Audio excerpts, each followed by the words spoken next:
but let's quickly ask what will be your main item on your foreign policy.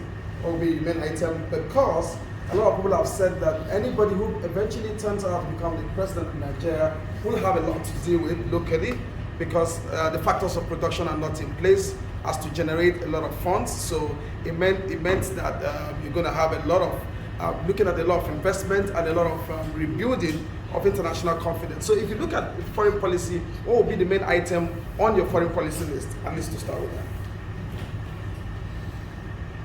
Well, for me, it's to first deal with the issue of domestic issues, deal with the issue of security, peace and stability, deal with the issue of law and order, so as to be able to build those intangible assets that will allow us to engage in foreign policy. Because unless you have thriving domestic stability, you can't even engage outside.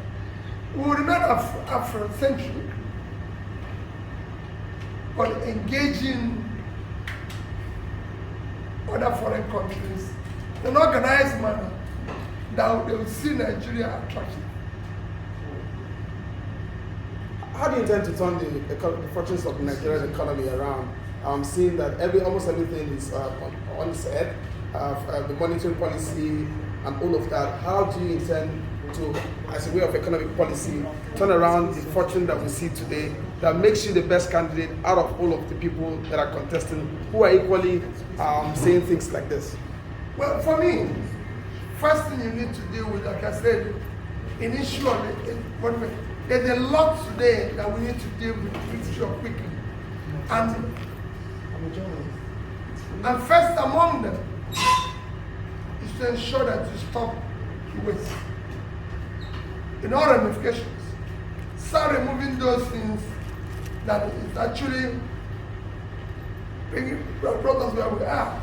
There's so much waste, issue of cost of governance, issue of subsidies, issue of theft of all sorts, corruption, theft of our oil. These are things that will bring confidence and start building another society where you have a regulatory environment for private sector-led economy. All right, sir. Thank you. Any questions? The address just made is concerning the situation that happens concerning the situation of the today is the 15th of January 2023, and it's a commemoration of a lot of young people who died asking for freedom and individualism. But now in the Southeast, we still have recurring cases of a lot of mayhem being constituted there. At the moment, these individuals have not stated exactly what their mantra is.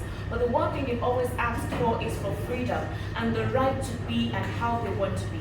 But with what is going on right now, how would we try to clear the space and tell them that they're part of the government? That's why I said that we must build another society where justice, fairness, inclusiveness must prevail. Everybody must be seen to be a member of this family by being treated equal. Once you build a society where there's a level playing field, where people can see justice, they can see fairness, they can see inclusiveness, they can see compassion, they will start changing. That's why I said I'm going to sit down with anybody, any agitator, anybody who disagrees all over Nigeria. I'm going to sit down with the person, find where we can meet. All right, due to what is currently going on, the economy in the South is currently devastated and depressed. How do we resuscitate the economy in the Southeast? The economy in Nigeria is completely devastated, not just in the Southeast. Everywhere. I'm going to come around Nigeria using factor enjoyment of every state. We, for example, the vast land of cultivated land in the north will be able to feed Nigeria, help us to do an agrarian-led industrialization for export. And that Kaduna should be a processing center today. Southwest, led by Lagos, supposed to be a financial and center along other marine-related investments. South-South, we would develop our oil and gas space where the South-South will start feeling this is coming, this is something out from us.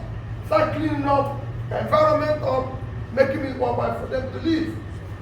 The Southeast is our manufacturing hub. We turn it around. So, and we use the factor endowment of each zone to start well organized development. 53 years after, I will learn any lesson. 53 years after, any lessons learned? Is how we fight Well, the lessons we learned, gentlemen. the lessons we have learned is that we made mistakes that brought us to where we are today. That's why we have 60. No country that I know in the world have more than no country that I know in the world have, when I mean developing country, of our size. We now have more people living in multidimensional poverty than India, that is 7 times our population.